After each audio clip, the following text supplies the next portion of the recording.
going on, everybody? Doug here, one of the hosts, producers, and creators of the Genre of Your Life podcast, here with a very long overdue review roundup episode. May I say triple feature review roundup episode for you all this week. I know I've been so bad at these past couple of months. Life has just been hectic and crazy, and just with work and all stuff out of the podcast. So forgive me for getting this to you guys so late. I have 3 movies to review for you all this week, and long overdue. I have The Killer's Game, Never Let Go with Halle Berry, as well as Anna Kendrick's directorial debut and the stars in called Woman of the Hour. 3 very different movies to review for you all this week, so I hope you are looking for a very vast variety of movie reviews for your podcast needs this week or this weekend. No full episode of the podcast this week, unfortunately. Nick and I will be going to see Venom tonight, opening night, because, we like seeing opening night because people tend to spoil things on Twitter or LinkedIn, sure. Twitter or TikTok or Instagram. So we try to beat the spoiler allegations and go see it opening night. So look out for our out of theater reaction for that. A lot of cool things in the pipeline, guys. Like I said, a few weeks ago we announced that we're going to South by Southwest in March of 2025, which is huge. We did our paperwork and applications, paperwork and badge, paperwork, whatever, last few days ago, actually, and it was really cool. Me and Nick were just very we couldn't believe it, actually. We're like, oh my gosh, it's actually happening. This is crazy. We want to thank our friends at South by Southwest in Austin. We are looking forward to covering our first festival and first con, actually, because again, this is something that we've been dreaming about, talking about for a while. So we have a really cool 2025 down the road for us, in the pipeline. So, and for you all, for some cool content, actually. So be on the lookout for that. But as always, my friends, you can find the show on Spotify, Apple Podcast, Amazon Music, YouTube Music. And we have a full audio show on our YouTube page, youtube.com/Midway Avenue Productions. They're on Spotify, Apple, YouTube Music, Amazon Music. Please rate the show, subscribe to the show. Give us 5 stars if you can, if you feel inclined to. Share the word with your friends about us, with your friends, with film fans, movie fans, friends, whatever. We definitely need your help growing our rating count on Apple Podcasts, especially to our Apple Podcast fans. Please, we need your help so desperately to get to that 200 rings on Apple Podcasts. Like I said, we were at 50 over the summer, doing pretty good, but then out of nowhere, Apple Podcasts just kind of gave us, docked us some points, and now we're back to 38, I want to say. So I don't know what's going on there, but we definitely need your help getting to 200 rings on Apple Podcasts. That will help out the show so much. So please, we really do appreciate the support. Again, us going to South by Southwest would not be possible without the lovely support of you all. I mean, from listening, from downloading, to hearing us, our out-of-theater reactions, whatever, it truly means the world to us. That the other day when we were doing paperwork, and Nick and I kept saying, we're like, dude, this is actually happening. This is crazy. And, all of us here can't thank you enough for the support. I mean, it really means the world to us that, I remember this time 2 years ago, I had this idea, and I was like, man, I pitched it to the guys, what will they say, whatever. And, we'll be going on 2 years of the podcast come, next month, which is so hard to believe. 2 years come November, I want to say 15th or 16th, something like that. So hard to believe it's been already 2 years since we've, started the podcast. We've been growing Midway Ave. Our YouTube's been growing a lot too recently. So, we have everyone to thank, from Lee and Allison at Frost and Movies More Fun, to our lovely listeners, to Nick, to Joel, to Moses. We have a lot to, be thankful for. So thank you all for getting us this far. We've met some really cool people along the way.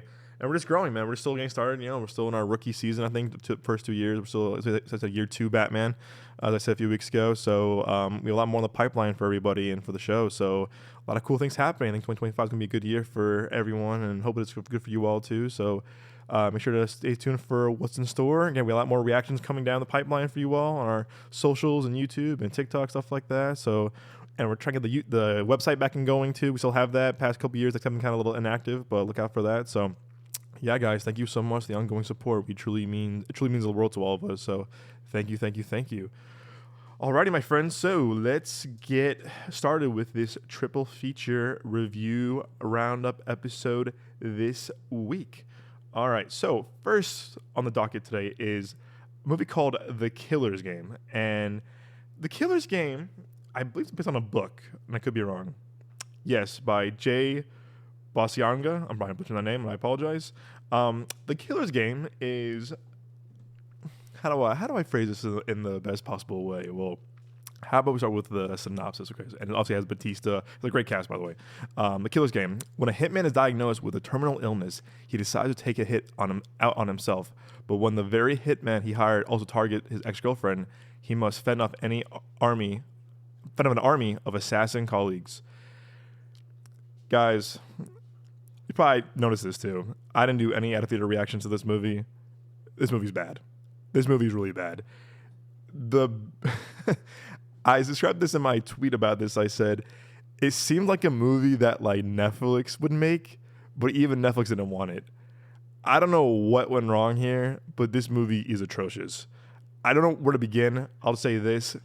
Batista, who I really admire as a person, as an entertainer, as a human being, I really thought that, like, you know, seeing his turn in like stuff like, you know, Dune and Knock at the Cabin and Blade Runner 2049, like, he's been proved himself as a really phenomenal actor. I was like, wow, this dude has chops. I was really impressed with him in Knock at the Cabin, especially in Blade Runner 2049, his small role in the beginning. And I was like, wow, this guy has a lot of chops.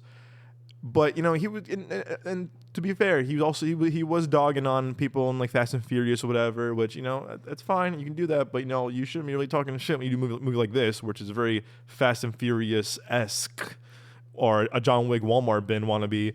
So I was like, you gotta watch what you're saying sometimes. I'm like, you gotta just, you know, you can't say this and say that. I mean, you definitely can. You have every right to, but like, I don't know, it wasn't a good look if you ask me. So when the trailer came out for this a few months ago, and I was like, this is intriguing. Kind of came out of nowhere. I think when me and Nick saw Alien Romulus, saw the trailer for this, I mean, it looks kind of fun. And then, you know, there was they had a press screening for it the same night as Speak No Evil, and me and Nick definitely were like, yeah, we're definitely doing Speak No Evil instead, because again, we were more intrigued by the trailer and, you know, James McAvoy, Blumhouse, whatever. So bummed. And I think the embargo didn't lift till day of. As you know in the show that we tell you that if the movie embargo doesn't lift until day of the movie or night of the movie, never a good sign. Never a good sign. They're hiding something. The movie's not good. It's, you know, whatever. So we're like, uh-oh. So I planned on seeing it like when it came out, but then we had Nick's engagement weekend up in Prescott, and then we were, you know, life gets in the way, obviously. So then I think it was the last night it was playing in my local Regal theater here in Gilbert, and I had my Regal pass, and I walked over. I'm going to see this movie. I walked in, no one else. But then a couple walked in behind me. All right, so 3 of us. And right off the bat, I was like, oh, no. And it could have been the theater I was in, but the sound mixing and the sound quality in this movie was very bad. And I was like, is this part of the movie? Is this the theater I'm in? But then I saw the movie the same, like, next week in the same theater, and I was like, oh no, it's probably just the movie then. So I don't know what was going on with the sound quality, and the sound mixing this was atrocious, but this movie really just a wannabe rip-off John Wick with like comedic elements. Like, it really tries to be like a Walmart bin John Wick. Like, hey, you know, we have these really cool, you know, these actors. We have, you know, Sophia Boutella. We have Terry Crews. We got Sir Ben Kingsley, a legendary actor, and David Batista. It's like, oh man, and also Palm Clementif, who was also in, she's a Mantis in Guardians of the Galaxy. I'm probably butchering her last name. Also a good actress. But you have all these kind of like good things to like, you know, working for you. And then I believe J.J. Perry directed this. I think he was like the stunt and fight choreographer in the John Wick movies. I think he like studied under like Chaz Stahelski and David Leitch, whatever. Yeah, he was the stunt coordinator for a lot of good movies. I mean, again, like I said, it was John Wick 1 and 2, Spy, I'm trying to think, a lot of the Fast and Furiouses, Skyscraper, Gemini Man. Okay, so a lot of like pretty big budget Avatar, Way of Water, like really pretty big budget action movies. But especially, I think he trained under Chaz Stahelski and David Leitch. I believe. I could be wrong, but I think that's what happened. Also did stunts for, you know, Tarantino and Django Unchained, Gangster Squad, Argo. I did a lot of stuff for Jason Statham. A lot of movies. Yeah, Warrior, a very beloved movie. So it has a pretty good extensive, like, experience in stunts. And I think he did a movie. Did he do the one with Jamie Foxx? I'm pretty sure he did the movie that Moses worked on. He did Day Shift with Jamie Foxx and Snoop Dogg, where like Jamie Foxx kind of is like pool man, but like he's like a vampire hunter at night, whatever. It was a fun movie. It was a good Netflix movie. Definitely kind of like corny and a little too silly, but I liked it. And I think Moses worked on the PA on that movie, but it was very like John Wick-esque with like vampires, and definitely more humor. Dave Franco was in it as well. And I think Chas Zaleski, who did the John Wick movies, produced those movies as well. Produced that movie as well. So I think it was very like John Wick with vampires. But anyway, so he did this movie. Again, the trailers looked intriguing, but yeah, the trailers do this movie no justice whatsoever. Again, I can't recommend this movie whatsoever. The dialogue is terrible. There's no chemistry between anybody. Like Sofia Boutella and Dave Bautista have no chemistry whatsoever. And the whole time I'm struggling, I was like, I don't believe you're in love. Like it seemed like a really weird like table read that we're watching, like almost like dress rehearsal for this movie. And I was like, what's going on here? And Ben Kingsley's in it, and you can tell he's kind of just like, I'm here for the check. I got a mortgage to pay. Like, cool. Batista I like. These people I like. Sure, he's definitely there for a check. And again, you're like, wow, you have Ben Kingsley, one of the most iconic actors of all time. Oscar-winning actor, and I felt the same way they did with him in as like the Mandarin and Iron Man and Shang-Chi. I was like, guys, you're just wasting Ben Kingsley. I'm like, this is like you're wasting his talents. And this movie, I felt the same way, where I was like, you're just wasting Ben Kingsley's talents and his like just like how good of an actor he is. And even I guess like he has good chemistry with Batista for the scenes that they're in together, but not really saying much. And the whole time I'm just like, what the hell?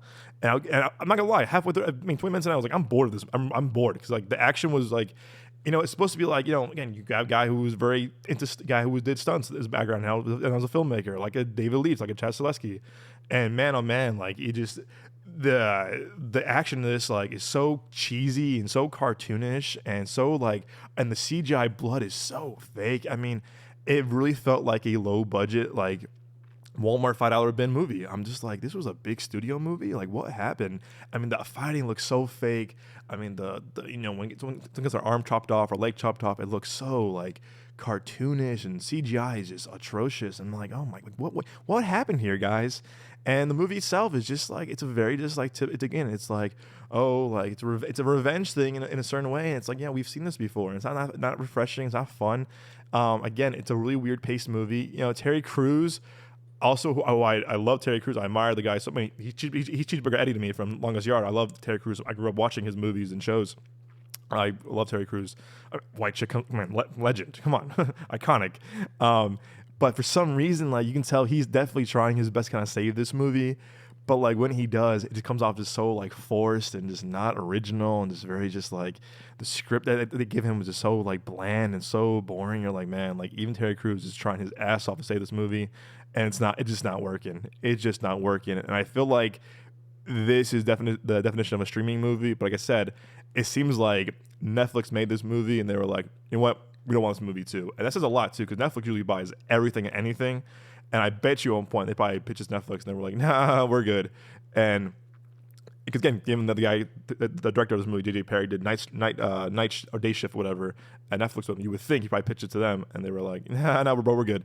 So it's just it's just so lackluster. It's not fun to watch. And at one point, I dozed off. I'm not gonna lie, and I hate admitting this, but literally 2 minutes, maybe like for 2 minutes, I dozed off. I was like, okay, I'm still awake. And I was just so bored on my mind where I was just like, I saw it pretty late. It's like at 9 p.m. And I was like, all right. And then when the movie ended, I was so tired. I really went, I'm sorry, guys. Forgive me. But like, there was no out-of-theater reaction in me to give. I was like, I'm just going to go home and go sleep. I was so tired. I was so tired. I was like, no, not worth it. And I just, to me, it was just like, oh man, it felt like more like homework to do than actual reviewing a movie. And I hate that feeling too of like, oh man, can I see this movie? Kind of fucking review it. Oh man, jeez. I don't want to feel that way with movies ever. But for this, I was like, it kind of felt like homework. And again, I wanted to see it because I was intrigued by the trailers. I like the talent involved. I like the actors involved. But man, it just, the whole movie, the cinematography is awful. It just, it's set in like Europe too. And like, it just feels so cheap. And it feels just so like they were just like, I don't know, like we have an idea of a movie, we'll just kind of shoot as we go and we'll just go from there. And the direction in this is very poor. There's no chemistry between anyone in these movies. And again, it was like, also they want to kind of like be Deadpool sometimes, very kind of like Deadpool-esque humor, where I was like, yeah guys, leave the Deadpool, leave the Ryan Reynolds, he can definitely do that. He definitely do that kind of movie, or this kind of movie better, because like you're trying to be Deadpool with this kind of these like certain like cuts and whatever, and I'm like, it's not working for you guys. So the whole time I'm sitting there, I was like, this movie's just awful. And then when it ends, you're just like, really? It just ends. You're like, oh, okay, sure. and you don't feel any resolution. You don't feel any kind of like fulfillment with these characters. There's no character development whatsoever. You're just thrown into these kind of assassins who are just crazy and just like money hungry. And again, we've seen that before. And again, it works better with John Wick. It works better with like a Bullet Train and stuff like that. It just, there's better movies the past couple years have done this kind of like Hitman or, Hitman, like assassin, whatever, like revenge kind of thing, like better. And this is the example of like what not to do with that kind of genre. And I do think the Hitman assassin genre has been kind of played out a little oversaturated, if you ask me. I think John Wick really did that well. I think Bullet Train, which I love, the critics don't like the movie, but I love Bullet Train, favorite movie of 2022. But like that to me was definitely more like fun to watch because I like the chemistry between Brad Pitt and Aaron Taylor Johnson, Brian Tyree Henry, and other actors involved. Like that was just like fun to watch. And also you have a good director, you're more competent and more confident director with David Leitch and Chad Stahelski behind the camera of those movies. So with DJ Perry, I don't think he's really a confident director yet. I think definitely knows. Again, you can tell he loves stunts, but also look at the Fall Guy, David Leitch. David Leitch knows stunts all too well, and that movie's a leveler to stunts and filmmaking and whatever, and stunt actors and performers. So I don't think this movie had really anything going for it in terms of kind of just like confidence with like the filmmakers involved, talent involved, and you're just like, man, like what went wrong? So yeah, this movie, I would not recommend this movie to anyone. Skip this movie. I'm giving this really out of 10, just because of Terry Crews trying and Ben Kingsley. I'm giving this 1 out of 10, 1.5 out of 10. This is one of the lowest movies I've ever given a review of a movie in a long time. This movie's atrocious. I mean, I remember it felt like something when I watched The Crow, where I was like, the Crow remake, and I was like, oh boy. I was like, oh, we're one of these movies. Great. So skip it. I think it's probably on VOD or digital now. I saw it a few weeks ago, so forgive me for the delay. But again, when a movie is that bad and I don't know reaction for it, not a good look. Sorry guys. I'll give you the heads up, give you a little inside scoop. So I would definitely skip The Killer's Game. Not worth your time. Again, people like, I do like silly action movies like this. I really do. And me and Nick also, we also like Exorcist Believer that people hated. And, me and Nick also like Joker Folie à Deux, which is, again, that's one thing, but I am a sucker for these kind of movies, like the kind of like over the top action, kind of like goofy. So again, and also I love Fast and Furious, so no shame. But this was just did not work for me. I just felt so boring. It just felt so dull. Where I was like, wow, there was no originality in this movie whatsoever. So skip this movie if you can. If you're interested, I mean, you can watch it on VOD. But if I were you, I'd just skip it. So not worth the watch. Alrighty, moving into another. Not another action movie, but another genre movie, and we're going to talk about now is Never Let Go with Halle Berry, a movie that I was really creeped out by the trailers. I was like, oof, this movie looks really creepy, looks very like kind of eerie. The guy who did this movie, I think he did like that movie with Crawl with little alligators, but I haven't seen her. It's really creepy. Also, I think he did The Hills Have Eyes remake or adaptation, I want to say. And let's find Never Let Go. And Never Let Go, that stars the amazing Halle Berry. Never Let Go follows a family that has been haunted by an evil spirit for years. Their safety and their surroundings come into question when one of the children questions if the evil is real.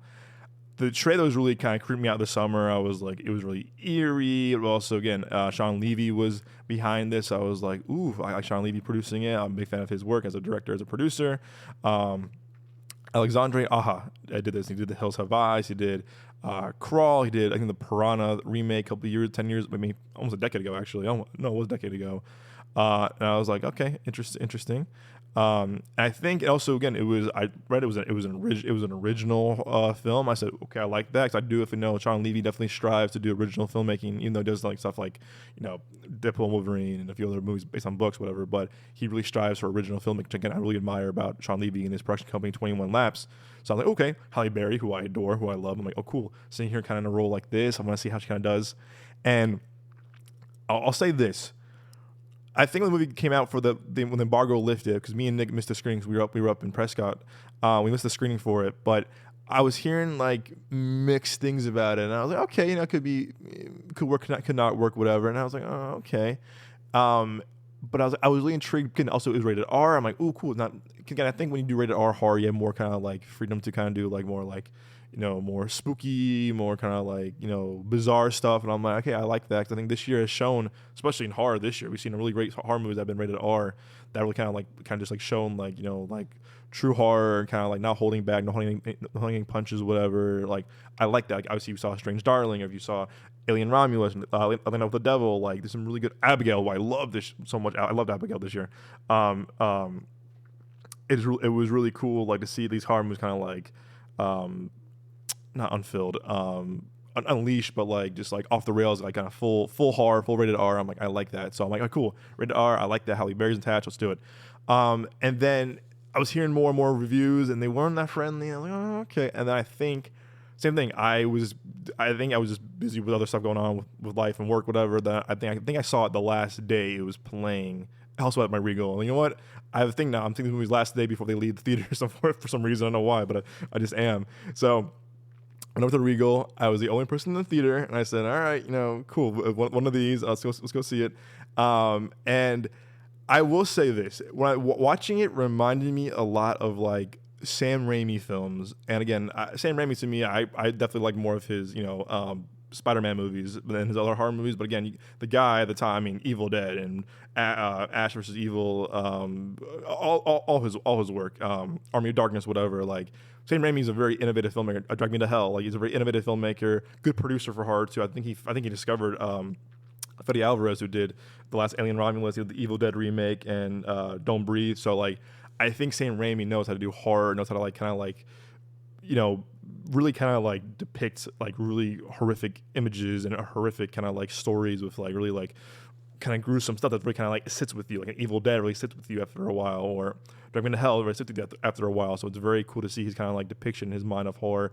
Again, he's a good film director as in action. Obviously, we saw him in Spider-Man, and obviously Doctor Strange too, whatever. So the whole time I'm like, oh, I definitely see this kind of like definitely inspiration from like early Sam Raimi films and early Sam Raimi horror films. I'm like, oh, I like that for sure.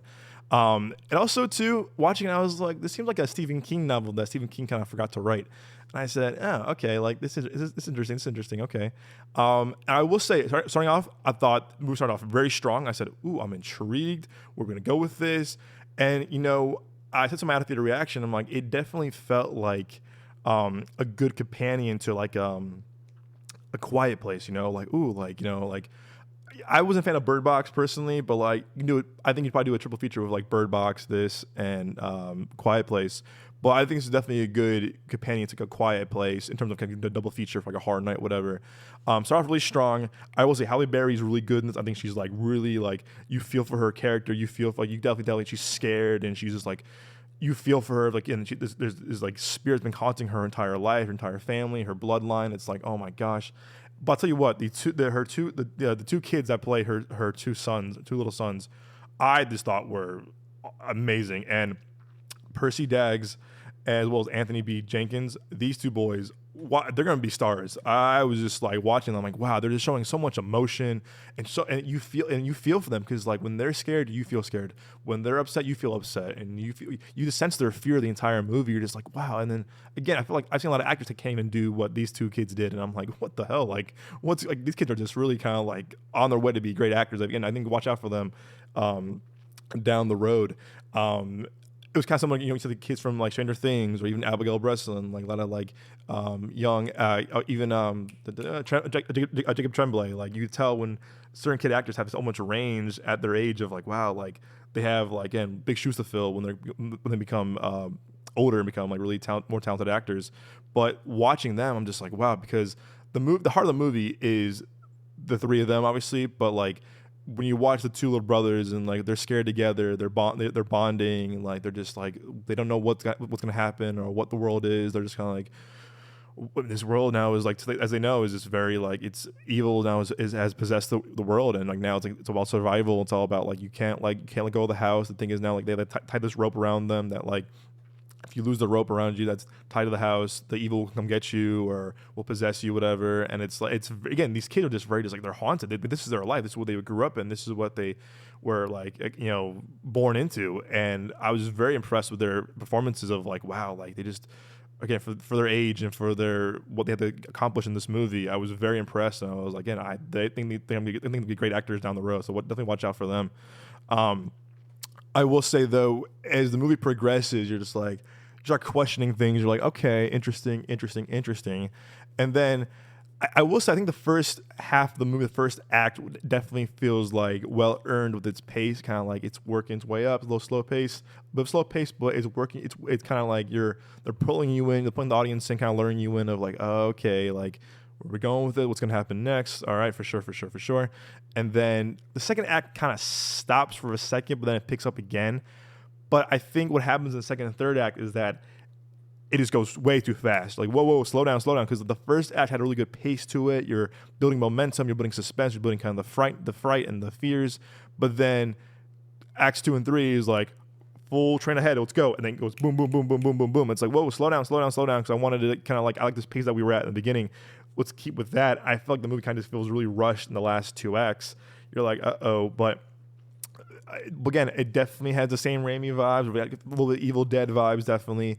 Definitely some twists and turns where even I was like, I think this might happen. I think this might happen too. You're like, uh-oh. Then things are revealed. You're just like, oh, shit. Like, yeah, it's interesting. Like, I kind of thought it was going to happen, this, whatever. And there's one point, I'm not going to lie, I'm trying to keep this non-spoiler, which is I can. I think still playing in theaters. Nothing's on VOD by now. There's a scene in the movie. Again, I don't want to say anything, but there's a certain scene in the movie, like halfway mark, that I said in my head, I was like, if they do this, I'm walking out. And they say what it is. I was like, nope. And I was really close to picking up my keys and walking out of the theaters. I can't watch this because I have a personal connection to like what they were trying to what they were trying to do in this movie about like a certain situation where I was like, I can. It's regarding an animal. It's regarding an animal. And I said, nope. If they do this, I'm out. And they leaned to it. And I was so ready to like kind of walk out. Like, they show this, I'm leaving the theater. I was prepared to walk out. I was like, I can't do this. And they don't. But I'm glad they didn't, because I was like, at first, like, if they do this, you lost me as a viewer. Like, I can't. But they didn't. But I was really this close to walking out of the theater where I was like, yeah, hell no, absolutely not. But they didn't. But the movie definitely is brutal at times. It's very gruesome. It is very like it's very like oof. Like it's definitely gross. Certain images you're just like, oh, ew, gross. Also, I'm not good with snakes. A lot of snake stuff in this where I was like, no thanks. I don't want to. Like Indiana Jones, like snakes. I hate snakes. I'm not a snake fan, so there are a lot of snake references and stuff in this where I was like, ooh, no, thank you. But again, once I think the second and third act happens, things kind of occur and go by so fast where I was like, this doesn't feel earned. This doesn't feel like, wanted or kind of like needed or whatever. And then there's a lot of reveals, a lot of twists and turns that kind of start showing up. And I'm like, oh, okay, this sounds pretty good, but we're towards the end of the movie. Why wasn't this addressed early on? It kind of feels kind of just like kind of rushed into it. And I was like, man, there was a few things I was like, oh, okay. But I would say the biggest flaw of this movie, other than the rush second and third act, is that I'm getting a little tired of movies like not answering questions that you're like, wait, how did this happen? Or if this happened, wait a second, like that wouldn't make sense. And this movie is a victim of that, where like they like, oh look, yes, that happened. And I'm probably be like, no, it's your own interpretation. What do you think it was? And I'm like, okay, to me, that's a cop out. I'm sorry, it's a cop out. Like, I was watching a movie the other day called I saw the TV Glow, which I was not a fan of whatsoever. I was on HBO, and I said, okay, one of those movies that got like, think for yourself, get it like, It's again, I don't need films or movies kind of like cookie cut everything for me and feed it on a plate for me. But this movie had a lot of unanswered questions where I was like, wait, what? Wait a second, like, what does that mean? And it's like a lot of things go unanswered, and you're like, I don't feel fulfilled. And then before you know it, movie ends. I'm like, so I think I'm seeing a lot more reviews that were negative because I think that same issue was like, wait, you like bring all these kind of ideas and bring all these kind of like concepts up, but you never like follow through with them. You never like answer like what this means or what happens or who is this person, who's that person, what does this all mean together? And we kind of it ends. You're like, that's it. And when I walked out, I was like, you had me in the first half. You had me in the first half, but I was like, man, they could have done a lot more. I think if the movie had a little bit more time to breathe. And what was the film runtime on this movie? I'll say hour 40, and it feels like an hour 30. I mean, it doesn't feel long, but it just feels so rushed at the second and third act where you're like, slow down, explain this. We want to explain this. Like, how did this happen? Or how did this come here? How did this thing kind of like occur? Like, if this person said this, why did this person do this? So I was like, oh, that would have been cool to explain. So I think the movie actually could have benefited from another half an hour, 20 minutes at least to like, hey, explain certain things. But this movie itself does not, I don't know. It's frustrating because again there was such good potential in the first half. I was like, oh man, this could be really cool if they can follow through with this and like, really kind of like just like nail the landing. They don't. And again, Halle Berry's great in this. The two kids are phenomenal in this. Again, it's very creepy. It's the Alexander Aja does a good job kind of like laying the groundwork how creepy and how eerie, how disturbing it is. But again, it kind of goes nowhere. And you're just like, that's a bummer. There's a lot of potential in this movie. So I'm giving this really a solid 5 out of 10. I think I gave it a 6 when I walked out of the movie, but I think thinking about it a little bit longer now, I'd give it a 5 out of 10. Again, if you're intrigued by like movies like this, like I said, it definitely you gotta be kind of companion to like in terms of genre, definitely a Quiet Place or a Bird Box. I think Quiet Place is a far, far, far, far superior film than these movies, but it would be an interesting kind of double feature to kind of watch the two of them, kind of see like which one kind of like creeps you out the most, whatever. But again, not comparing the two, but I'm saying that it definitely has kind of a feel, a bit of a Quiet Place. Again, also again, I thought cinematography in this movie was phenomenal. There's certain shots of them in the forest. Oh yeah. Again, I have to give this movie props, despite my flaws with it, is that this movie was shot on location, and I love when films shot on location. Particularly horror films, it feels more real, and this feels more just like you feel more connected to the story, connected to the characters, and you feel more like you feel the stakes. I think when you see horror films or genre films on a soundstage, you tell, oh, this is fake. Oh, this is fake. No, this is fake. But I think when horror filmmakers really do a good job of utilizing their on location sets, the scares, the eeriness, the disturbingness really just feels more alive, and you kind of sense the fear and the scares, and it's like what's going to happen next, like more stakes. So I had to give the movie props for having phenomenal cinematography, as well as amazing on location sets. I was like, wow, this movie looks gorgeous. It's shot really well, but again, just story wise, kind of feels really flat and doesn't kind of fulfill like what it kind of like sets up in the first act. So yeah, 5 out of 10. Yeah, I think on VOD now. I mean, if you're intrigued by, if you're a genre fan of these movies, I can't really say this movie in theaters personally, but I'll say though, again, if you're watching on VOD or streaming, you might like it, but I can't really like say this movie is definitely worth the watch. Good parts to it for sure, but overall, I don't think it's definitely worth like going out of your way to pay for it, if you ask me. So yeah, 5 out of 10 for Never Let Go.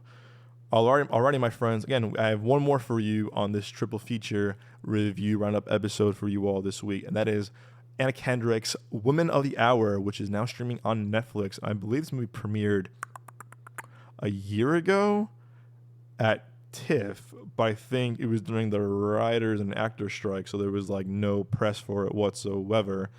Let me check. I think it debuted. I think Netflix. I think they were looking. I think it was made independently. There was no distributor for it, or no studio. Sorry, I'd say no studio or distribution for it when it was premiered at TIFF. Let me see. Woman of the Hour, TIFF. Let me see. Woman of the Hour. Yes. 2020, yeah, so it was last year. It was 2023. So yeah, so it was last year. It was I think got a lot of buzz last year at TIFF.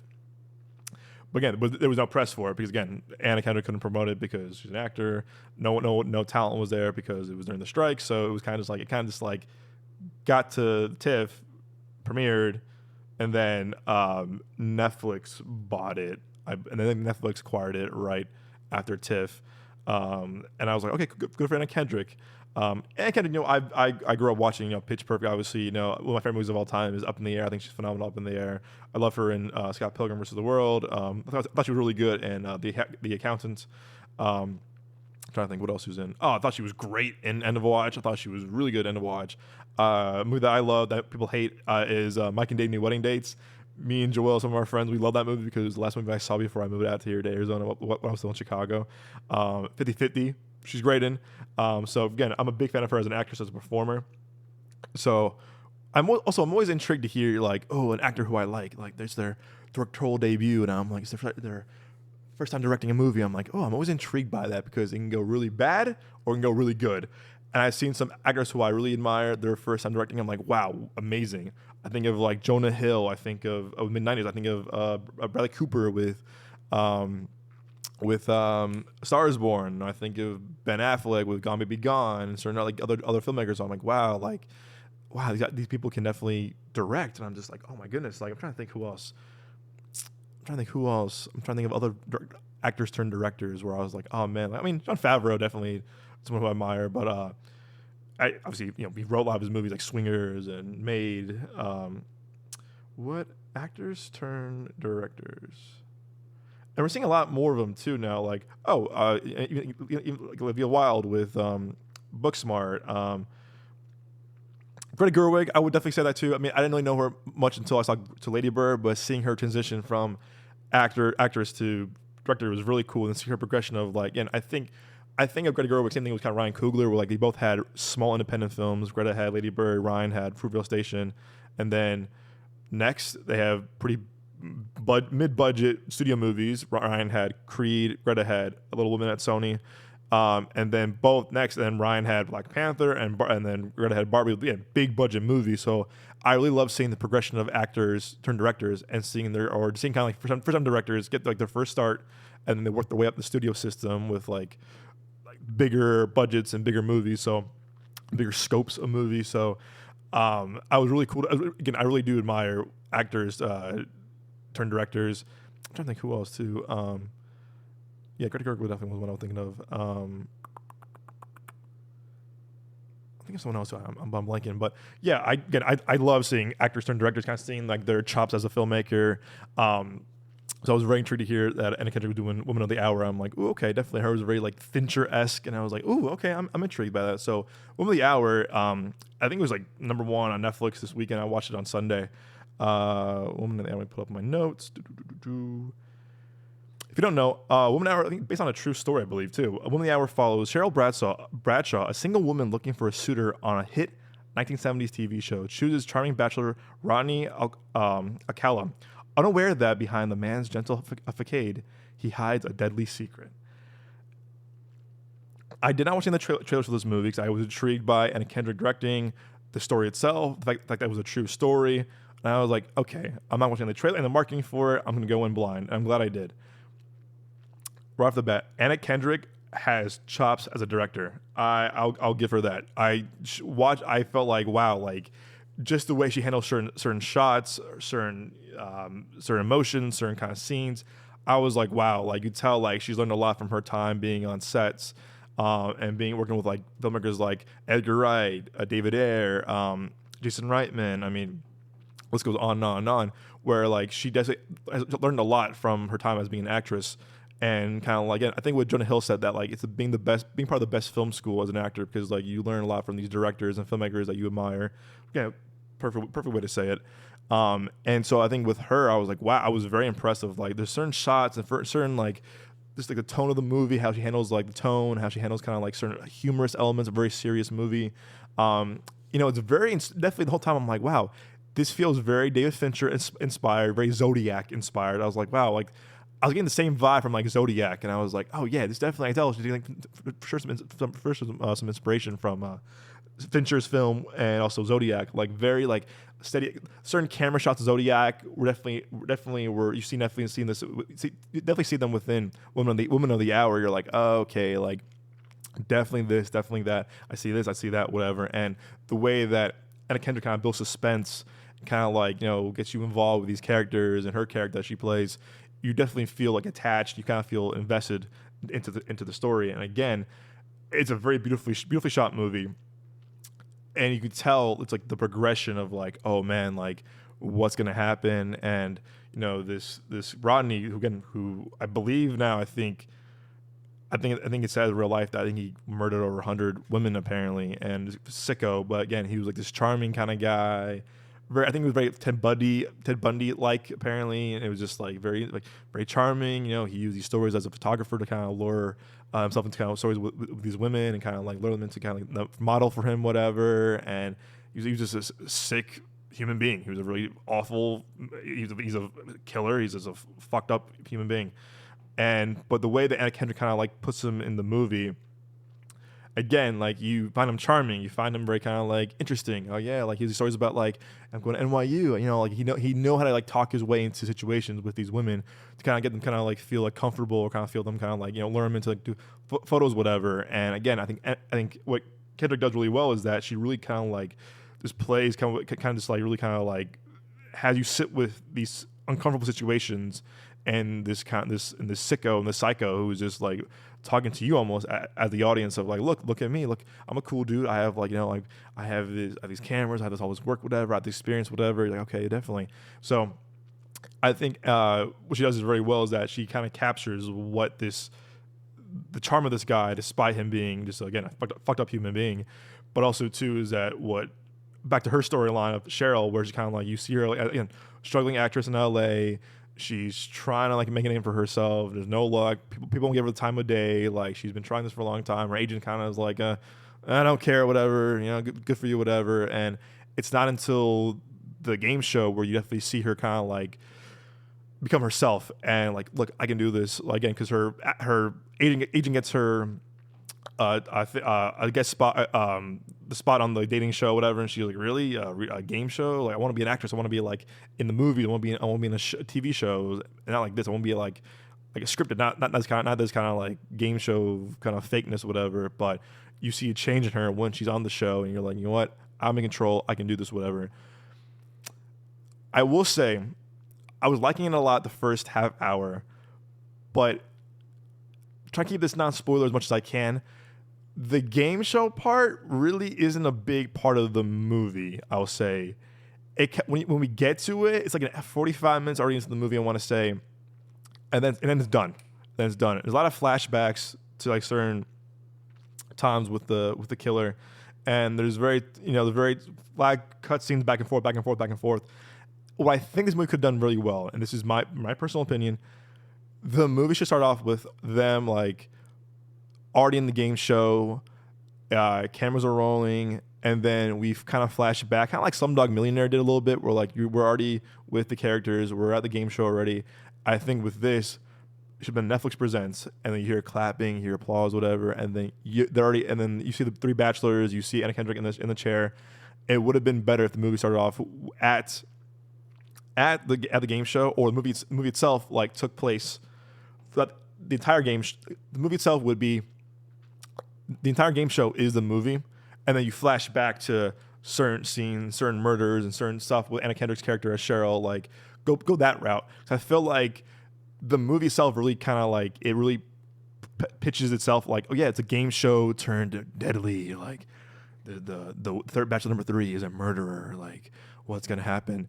And the movie isn't that. It's more about certain chapters and certain scenes, certain times of this serial killer after his victims, and then Anna Kendrick struggling, wants to be an actress, struggling in LA. So it kind of feels really choppy and really kind of edited really choppy, and the structure was very kind of like not so well structured, very kind of just like over the place. So I would have the movie start off again.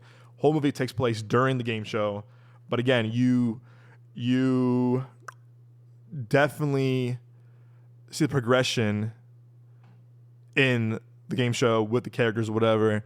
Because the game show when it ends, it kind of just ends. Like, that's it. I was like, oh, really? That's really about it. So there's a lot of interesting characters kind of are introduced during the game show. They kind of want to see more of, but kind of feels really rushed. Kind of feels kind of just like, hey, boom, boom, boom, boom, boom, boom, done, boom, boom, boom, boom, boom, done. And I'm like, okay, I want to see more of these character developments with certain characters that are fearful of what's going on or know what's going on, whatever, or this and that, whatever. So I do think the movie has a big structure and big pacing, editing issue where I'm like, oof, this movie could have been like more clean cut or more like told in a different, better way. Again, my opinion personally, but the way it just was presented, it was just like very choppy. It was very choppy. It was very just like scattered all over the place. And I was like, ooh, I think there's a better way to tell this story and honor Cheryl and honor the victims of these movies of this killer, where it was like, interesting. So I will say though, I do think I think Roy Lee produced this movie. Roy Lee, to me, I'm admired by this as this producer, because Roy Lee has produced now Barbarian, which I love so much. My favorite horror movies of all time, the past decade. I think he produced. He produced Strange Darling, which again I recommend to anyone. Please watch Strange Darling if you can. It's an amazing film. He also did. What else did he do this year? He did. I'm pulling the resume. He did the It movies. So definitely a lot of pull as a producer, especially as a horror producer. He did Late Night with the Devil. That's what it is. Late Night with the Devil. That's what he did, which I also loved. He did horror past couple years. Yeah, Dr. Sleep. He put the producer on. So again, this guy to me, I think he knows talent really well. He knows how to kind of make some of these really intriguing stories and intriguing horror thriller stories. I think that's what I think he knows talent when he sees it. I think when he gave Zach Cregger a chance, obviously for Barbarian, and Kendrick a chance now to do A Woman of the Hour. He's a very good producer. I think he's an actress producer that he knows how to get good talent behind the camera as a filmmaker, and kind of expanding their creative talents as a creative. So again, also too, I want to shout out. There's certain actors I want to shout out. Again, Anna Kendrick was amazing in this, definitely. Let me see. Who else was this? The actor playing the serial killer was. I'm sorry too. He's very kind of hippy dippy. Daniel Zavato. I think he was in Don't Breathe.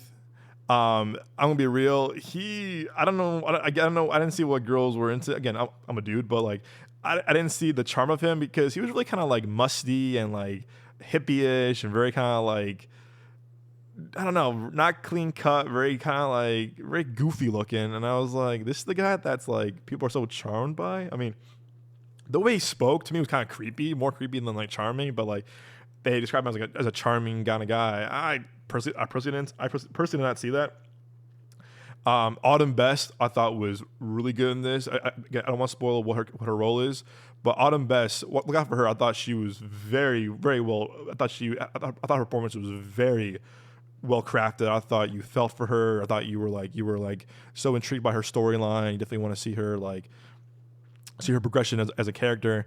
I thought she was great. I want to shout out also, who else was this? Better with names. Let's see. Nicolette Robinson. There's a scene with her especially where you just feel for her, and you're just and then certain things happen, and then you just feel you feel really bad for her. You're just oh my gosh, what? Come on now, because you're rooting for her character doing this one thing. You're okay, she can do it, and then it doesn't happen. You're just are you shitting me? Come on. So there's a lot of good performances in this film. I just feel the way it was just presented, the way it's just very scattered, and it's very just kind of all over the place, where the movie itself could have had a better structure, or more clean cut structure to have kind of introduce the audience to what's going on, kind of lure them in. Because I feel what Late Night with the Devil did was that it lured you in, you were intrigued by it, you were what's going to happen, and it was you progressed the entire night at this game show with some flashback, with some behind the scenes stuff. Not game show, talk show, kind of Johnny Carson kind of talk show. But I think Woman of the Hour could have taken a page from that movie of hey, just tell the story this way and lure you in more, what's going to happen. Then it cut back to the scenes of the serial killer luring his victims, or cut back to Anna Kendrick kind of wanting to be an actress or whatever. Just there's definitely a better structure way to tell the story. But I'm giving this really a solid 6 out of 10. Again, performances are great. I think Kendrick has a great future ahead of her as a filmmaker. I'm really intrigued what she does next as a filmmaker. I think she has a lot of talent. I think she's also kind of in the vein of kind of Paul Feig, where Paul Feig knows how to do comedy and other genres really well. So again, I'm looking for a Simple Favor too. So I think Anna Kendrick for sure knows how to balance tones and genres really well. Again, she's been in a lot of comedies, a lot of serious movies too. So I'm looking forward to what she does next as a filmmaker. I think she's a lot of talent, a lot of potential for her as a filmmaker. So, yeah, I would out of all these movies, I would probably check out Woman of the Hour over everything else. Definitely not saying again. I know we scored a 6 out of 10. It would still be a fresh score on Rotten Tomatoes, but I had certain structure and editing problems where I was oh man, this would have been cool if it was this way. So again, I digress. Still worth seeing on Netflix. It would have been cool to see in theaters. I'll be honest. I probably would have paid to see this movie in theaters. But again, I think maybe it has it's a better home. Halloween at home. Halloween on Netflix. So, check out on Netflix right now. Woman of the Hour now streaming. Alrighty, my friends. That concludes this long overdue triple feature review roundup episode for you all this week. Hope you enjoyed my ramblings and my rants about these movies. Again, very different three movies to review for you all this week as I did the last couple times. So I promise to be better with these review roundups. Hopefully I have more weekly ones as well, kind of more audio newsletters for you guys this upcoming few months. And we have a lot on the pipeline. Stay tuned for that. Like I said, we're seeing Venom tonight. So no full episode of the show this week, but the boys now will be back next week with a full episode of the show with our review of Venom and, of course, other things. So look out for that. And as always, my friends, we will see you at the movies.